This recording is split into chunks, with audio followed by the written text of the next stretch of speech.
¿Cómo le va? ¿Cómo anda? Bienvenidos a un nuevo programa de Día 8, el programa político de Córdoba, el programa en donde suceden y hablan los protagonistas de la política de Córdoba. Nicolás Gerchurón, ¿cómo le va? Buenas noches. ¿Cómo te va, Marcelo? Buenas noches para todos. Programa hoy muy interesante porque vamos a estar con muchos temas de actualidad y con una de las vedettes que hasta ahora no había desfilado por aquí. Hablamos de una de las vedettes de la política que tiene que ver con las encuestas. Las encuestas, Vamos a hablar de las famosas encuestas, que dicen algunos, los que saben, ahora vamos a hablar con gente que sabe de esto, que vienen con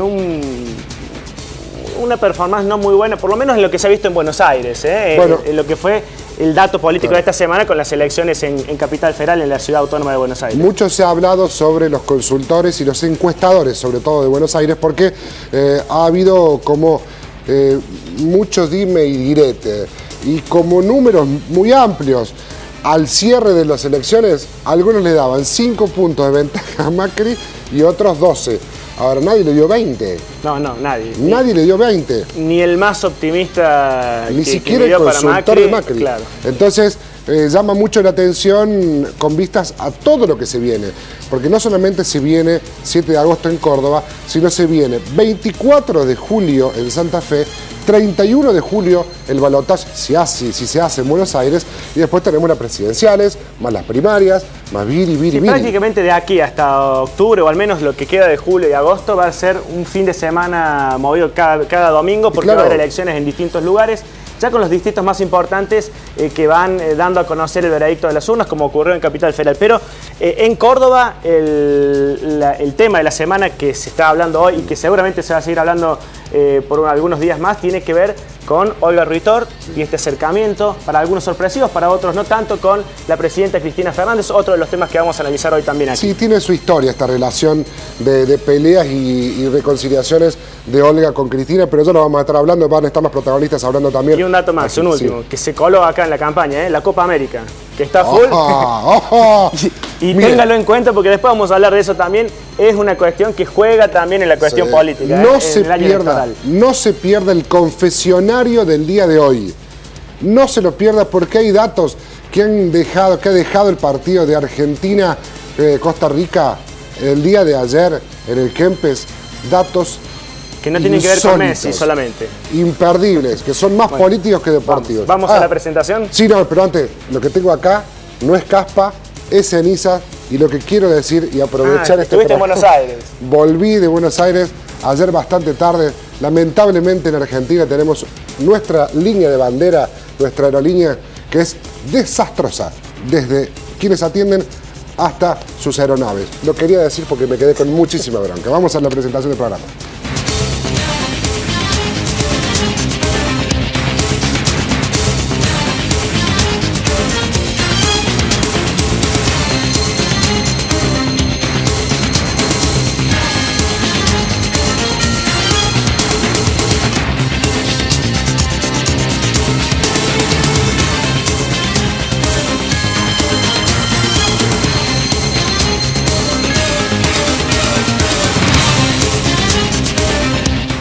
Primer bloque de Día 8 para hablar, como decíamos, con los que saben de los números de la política, sobre todo de los números de la política de Córdoba. Bueno, está con nosotros Gustavo Córdoba, está Roberto Schreiner, consultores y analistas políticos. Estaba también invitado Luis Dallaglio, del consultor de Delfos, por una cuestión de último momento no pudo venir, pero de todas maneras tenemos a dos personalidades importantísimas de Córdoba para hablar de esta cuestión. Está justificado, Dallaglio. Le mandó a usted Dallaglio. Sí, ausente con aviso. ¿Cómo le va? ¿Qué tal? Buenas noches. Buenas noches, gracias por haber venido. Bueno, la vedette, decíamos, de la campaña, al menos en este último tramo, en las últimas semanas, porque todo el mundo empieza a mostrar números desde cada uno de los partidos y en algunos casos hay muchas diferencias. Podemos hablar de los errores muestrales, de los procedimientos. Bueno, la idea es conversar con ustedes un poquito de eso y cuál es el panorama. Arranquemos por los números de Córdoba. ¿Qué números manejan las últimas? A ver, el que quiera arrancar primero. Para nosotros la situación política de la provincia de Córdoba nos estaría dando un porcentaje de 30 puntos de intención de voto directa para José Manuel de la Sota, seguido por Luis Juez. Espere, Carlos, porque yo voy a empezar a notar porque... Seguido por Luis Juez con el 26,4% y luego se ubica Oscar Aguad con el 25,1%. ¿Cuánto juez? 26,4. 26,4. Eso es una medición de 800 casos telefónicos terminado en toda la provincia. Claro, 32 localidades de la provincia de Córdoba. Bien. ¿Ustedes manejan números parecidos, Roberto? No, nosotros tenemos números distintos, pero de todas maneras me gustaría aclarar algo, si es posible. Sí. Digo, porque vos sabés que me parece importante resaltar este tema de que a nosotros por allí no nos gusta, que hacemos de esto una forma de vida. El tema de esto de que haya vedetismo en el tema de las encuestas, a mí me parece que no está bien. Me parece que... Muchos, y me incluyo, muchos nos colgamos tal vez de números sin explicar la cuestión de fondo. Por eso la idea era hablar también con ustedes esto, ¿no?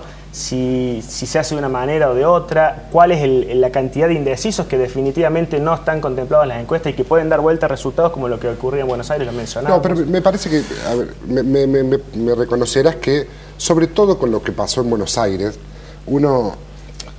a lo mejor sin intención se han colocado en esa posición de vedette, ¿no? O los medios colocan en estas posiciones. Yo te digo, porque hay que ver cómo se difunden los datos. Me parece importantísimo. O los candidatos. Sí, yo creo que hay uso, abuso y manipulación de encuestas. Entonces, cuando se hace eso está mal. Digamos, me parece que los candidatos tienen que valerse por sí solo por el contenido y no porque quién va ganando. Digo, eso me parece importante rescatarlos. Digo, es cierto, para hacer una encuesta hay un método, hay metodologías, tiene hasta rigor científico cuando uno quiere hacer un buen trabajo. Entonces, por eso hay que tener cuidado en esto, porque fíjate vos que siempre las encuestas son noticias antes y son solamente noticias después cuando están lejos de los resultados. Yo no digo cuando erran, porque no hay azar, digo, hay rigor científico, por lo tanto, no hay un acierto. Puede ser que se hayan utilizado, como decían ustedes recién, muy bien, distintas técnicas, hay muchísimas técnicas, podés hacer encuestas de distintas maneras. Entonces, por eso importa, pero bueno, no estamos acá para eso. Yo quería decir esto. Pero no es que estamos justamente para hablar de eso. Por ahí, un elemento, está muy bien lo que dice Roberto, la utilización política del instrumento encuesta, por ahí es complejo, porque, a ver, desde la academia, en lo que es la discusión hoy del efecto de las encuestas en las campañas electorales, no está claro si eso ayuda al que va perdiendo a levantar o al que va ganando a aumentar la ventaja. No está claro.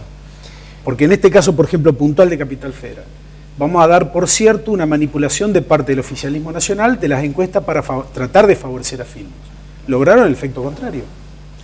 Digamos, el electorado porteño sintió una amenaza y se volcó masivamente a votar.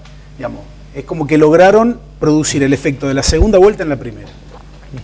¿Verdad? Claro, tampoco podemos ser tan ingenuos de decir que no son utilizadas con una intencionalidad para este lado o para otro por parte de los propios políticos, porque uno habla hoy con, a ver, por ejemplo, vamos a poner nombre y apellido, el propio gobernador de la provincia, Juan Schiaretti, sí, que lo único que habla son de encuestas. De política él dice que no habla, se dedica a gobernar, pero dice, yo tengo encuestas y Pichi Campana y mi mujer están por encima de lo que estaban antes. ¿Cuál es la lectura? De la Sota también hay como una sensación de instalar esta cuestión de que ya están 8 o 10 puntos por encima de juez. Juez dice, no, yo tengo... Por eso digo... El problema es que la gente, a ver, ha llegado, el votante sobre todo, ha llegado a un nivel de conocimiento de estos temas que ya no se deja engañar con instalaciones o puestas en escena u operaciones políticas. Bien, pero es difícil no creerle un gobernador.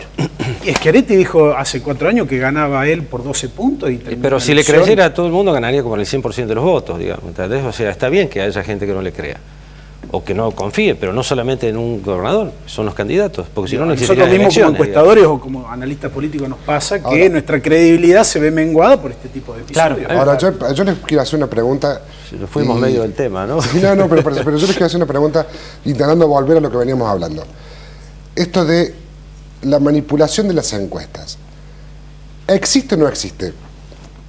A ver, terminen ustedes una encuesta, tienen los datos, no me respondas, para. Tienen los datos, se los dan al candidato que le contrató la encuesta y le dice, bueno, mira, estos son los datos que tenemos. No, bueno, sí, fíjate, subime 3 puntos, bájame 2, bájamelo a este tercero y poneme y lo larguemos. Si ¿se hace o no se hace? Si eso pasa, yo he estado, a mí me ha tocado, el año pasado me ha tocado, yo le entregaba una encuesta a un dirigente que no le servían esos números. Y me dijeron así, no, esos números me sirven. Digo, bueno, tendrás que trabajar y convencer a la gente, claro, preguntar a la gente lo que pasa, bueno, y de última hacer terapia, pero nosotros no podemos modificar esto. ¿Te pasa? Eso está claro. Me han pedido en varias oportunidades, sí. Pero, a ver, yo creo que hay que diferenciar dos cuestiones, no lo he hecho. hay que diferenciar dos cuestiones. Una, aquellos trabajos profesionales encargados por un político en particular, en donde uno profesionalmente tiene que decir en la ficha técnica cómo se realizó el estudio y quién fue el que contrató el estudio. Y otra cosa son los estudios que eventualmente y ocasionalmente, tanto Roberto como yo, podemos mandar a los medios de comunicación firmándolos nosotros y haciéndonos cargo nosotros de los datos que allí se están publicando. Porque esa es una diferencia sutil, pero muy importante. Muy pocos encuestadores dicen, esta encuesta la pagó tal dirigente. En mi caso, todo lo que he publicado últimamente es producto de una promoción personal, ¿no? de mi página web. Por eso salió esa encuesta de 800 casos telefónicos. ¿Te parece que, me parece ya puesto, ya sin lugar a dudas que estamos hablando con gente seria y de cómo se puede manipular, ¿no? Pero en este caso, con los datos concretos que tienen, ya acaba de dar números Gustavo Corda, Roberto. Ricardo, mira, voy a comentar. Mira, Roberto, acá tengo el lapicero. Dale. De la Sota. Nosotros tenemos una encuesta de hace unos 15 días más o menos. Aclaro esto porque es muy importante lo que dice Gustavo, el tema de aclarar cómo son las cosas, cómo se hizo la encuesta, quién. Eso me parece fundamental, hace la transparencia de este laburo, ¿no? Y también aclarando que nosotros no somos dirigentes políticos, ¿no? Nosotros hicimos una encuesta hace 15 días y aclaro esto porque el tiempo ahora tiene velocidad galáctica, ¿está bien? 15 días es mucho tiempo. Cambia mucho. Dicen, digo antes que des los números, Roberto, dicen, y ustedes me dirán si es cierto o no, que entre un 15 y un 20% del electorado define su voto en las últimas 72 horas de una elección habitualmente, más allá que no se pueda decir de manera determinante, pero es un número importante, ¿siempre suele ser así o no? Bueno, podríamos asociarlo a los indecisos y a eso podríamos sumar a la gente que no contesta, que son dos grupos distintos para nosotros, y también se podría agregar la gente que dice ninguno, ¿no? Generalmente los que dicen ninguno posiblemente no van a votar, y esto es otro tema a tener en cuenta, y por allí puede haber algún problema en las muestras. Nosotros siempre le preguntamos al 100% de la población en condiciones de votar, o sea, personas de más de 18 años que voten. Ahora, en Villa Allende fue a votar el 60%. Claro. Entonces nosotros tenemos mucha gente que nos responde, pero que después no va a ir a votar. Si nosotros, no sé qué te habrá pasado a vos, Gustavo, antes, pero casi siempre hay generalmente mentimos a veces, ¿no? Es una pregunta que no hacemos más nosotros, ¿usted va a ir a votar en las próximas elecciones? Y nos daba el 98%. Yo digo, qué bárbaro, qué disciplina que hay. Y sin embargo después nosotros veíamos que el índice de electores llegaba al 70%. En realidad estamos perdiendo un 1% desde el año 83 para acá. O sea que fíjense que ahora está yendo el 70, hace 30 años más o menos, 28, pero estamos casi en un 72% y coincide con un punto de por año, no por elección, sino que por año. ¿Claro? Pero también es cierto que cuando se vota ejecutivo y no legislativo como fue hace 2 años, la participación electoral tiende a crecer, ¿no? Porque el interés y el compromiso de la gente aumenta un poco más. Lo que nosotros estamos viendo, no solamente acá, a mí me tocó trabajar hace muy poco tiempo en la campaña electoral de Clos en Misiones, trabajé también en Tierra del Fuego. Los niveles de decisión 15 días antes de la elección de gobernador eran aproximadamente el 90%, tanto en Tierra del Fuego como en Misiones. ¿De indecisión? De decisión. Es decir, quedaba solamente un 10% indecisos. Pasó algo muy raro, porque Tierra del Fuego hubo el mismo problema de encuestas. Todas las encuestas le daban ganador en segunda vuelta a Rosana Bertone y terminó ganando Fabiana Ríos por una diferencia importante. En Misiones no, en Misiones todas las encuestas, todos los encuestadores que en Buenos Aires hicieron sapo este domingo, en Misiones acertaron todos, incluido quien les habla. Razones puede haber miles, los contextos varían, cada elección no es similar a otra. La participación electoral también es bastante disímil. Yo creo que nuestra sociedad es bastante compleja, nosotros estamos acostumbrados a mirarla de una determinada manera y la sociedad argentina claramente ha cambiado, claramente, en su motivación. El voto de pertenencia, el voto identitario es cada vez menor. Nosotros hacemos una pregunta que es, ¿usted se considera adherente al gobierno, opositor al gobierno o ni opositor ni adherente? Claramente esta última opción, ni opositor ni adherente, supera en casi todos los casos el 60%. Es decir, hay una mayoría silenciosa que analiza muy críticamente los contextos políticos. O sea, que hoy puede votar un peronista y en la otra elección puede votar un radical. Sin lugar a dudas. Y después puede votar un tercer sector. Sin lugar a dudas. O ofrecer, como en Córdoba, elecciones parejas, como vienen siendo la de hace 2 o la de hace 4 años o la que se prevé en esta... Roberto, ¿te animan los números? Sí. ¿Vale? Hace 15 días nosotros nos daba juez 33 38 puntos, 38,6, De la Sota nos daba 32 puntos y Oscar Aguad 18 puntos. Como ven, hay mucha diferencia con otros números, ¿no? Pero, ¿no te da la suma? También a nivel provincial, y también con qué cantidad es provincial, unos 2.500 casos domiciliarias. Nosotros hemos hecho encuestas domiciliarias. No los voy a comparar los números. No. ¿Cambian los números si es domiciliaria, si es telefónica? Sí. A ver, hay un segmento de población de bajos ingresos que no tiene telefonía fija en la casa. Sí tiene telefonía celular, pero la mayoría de las encuestas telefónicas se hace sobre teléfono fijo. Bueno, a ver, analizándolos así muy a grosso modo, digamos que Aguad está tercero cómodo y están invertidos los números que ustedes manejan respecto de la Sota y Juez. Prácticamente invertidos, digamos, 30-26 a ustedes, 38-32. Bueno, hay una diferencia un poquito más excesiva. Yo te agregaría esto. Nosotros hicimos una pregunta a partir de la cual yo hago una suerte de pronóstico. No solamente medimos en términos positivos a quién van a votar, sino también lo evaluamos en términos negativos, a quién nunca votaría, que inclusive sirve para hacer una proyección de indecisos, esa pregunta. A nosotros nos dio con 25% de rechazo tanto de la Sota como Juez y solamente un 10% de rechazo Oscar Aguad. Teniendo en cuenta el crecimiento que ha tenido Aguad en el interior y en la capital, mayor en capital que en el interior, es altamente probable que si Juez continúa perdiendo posiciones electorales, Aguad logre pelear el segundo lugar y disputarle a De la Sota arriba. Quiero hacer una consulta. ¿De qué tipo de encuestas son hinchas ustedes? ¿De las domiciliarias o de las telefónicas? Yo de ambas. Solo domiciliarias. A veces para obtener una respuesta rápida sobre un tema, a ver, hay un problema de agenda política, la encuesta telefónica es fantástica, porque en horas uno puede llegar a tener un muestreo de 800. Ahí entra muy bien la definición de lo que es una encuesta. Digo, ¿para qué sirve una encuesta? Es la forma más económica, confiable y rápida de conseguir información de una parte de la población que sea representativa.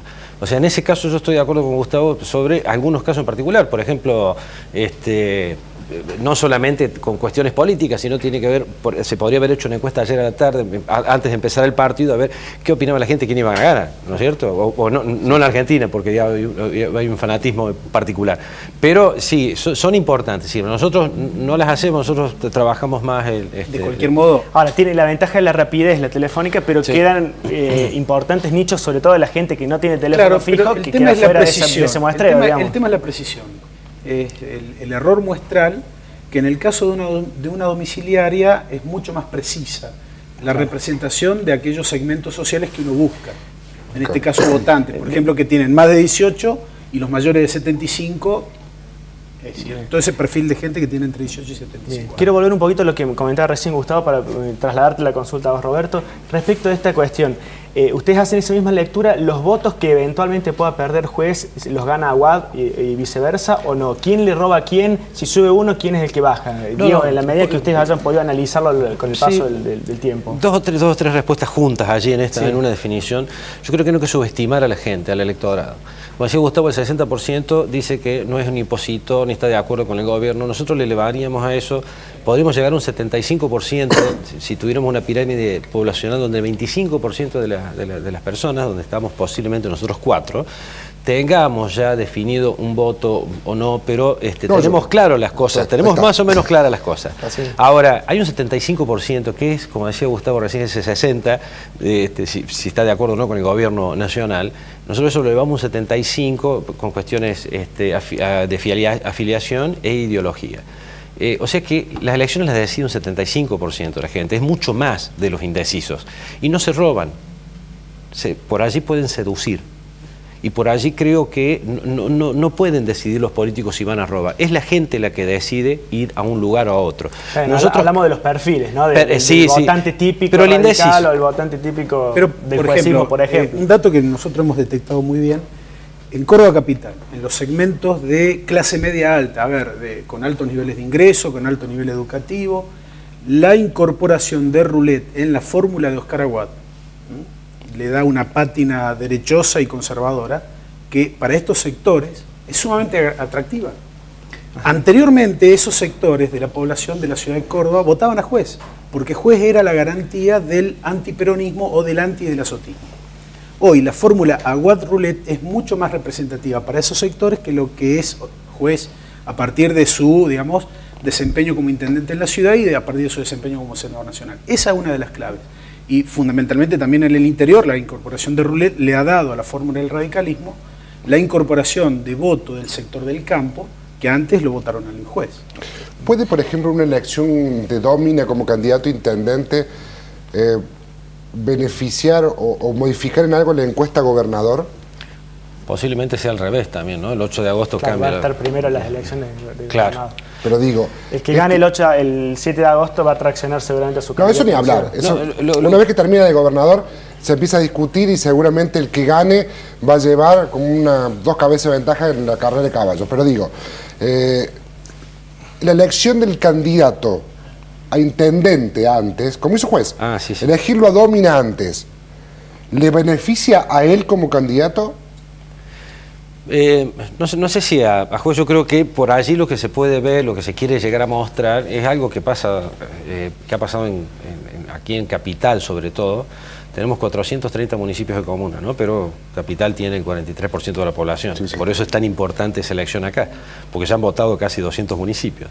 Aquí tiene una importancia fundamental por la histórica pelea que hay empezando desde el radicalismo, Angelos Mestre en aquella época donde nunca hubo acuerdo político, ideológico, nunca hubo disciplina en eso. Por eso por allí puede llegar a ser importante, lo que pasa es que tiene que demostrar que no va a haber discusión después. Por ahí Juez, en lugar de incorporarlo a Domina como candidato, debiera trabajar más bien en moderar su perfil político, porque se está postulando para ser gobernador y me parece que no es cuestión de incorporar gente, porque él ha tenido una mala historia con esto de cuánto le duran los dirigentes al lado.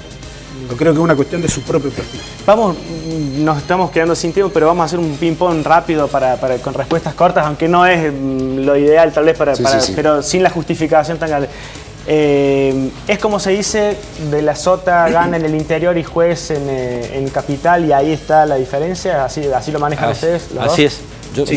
Y yo creo que Juez no le saca la ventaja de la Sota en Capital que le permita descontar lo que sí de la Sota le sacan en la provincia. Yo creo que el otro día charlábamos con Gustavo, así, me dio un poco de café, así que decía que tantos factores influyen en estas próximas elecciones que no va a llover. Eso está claro, que el 7 de agosto es difícil que llueva, ¿no? Ya vamos a preguntarles a algunos meteorólogos, pero creo que fíjense la importancia que hay, la diferencia que hay entre Capital y el interior, que si llueve en Capital, iría un poco menos de gente a votar. Sí.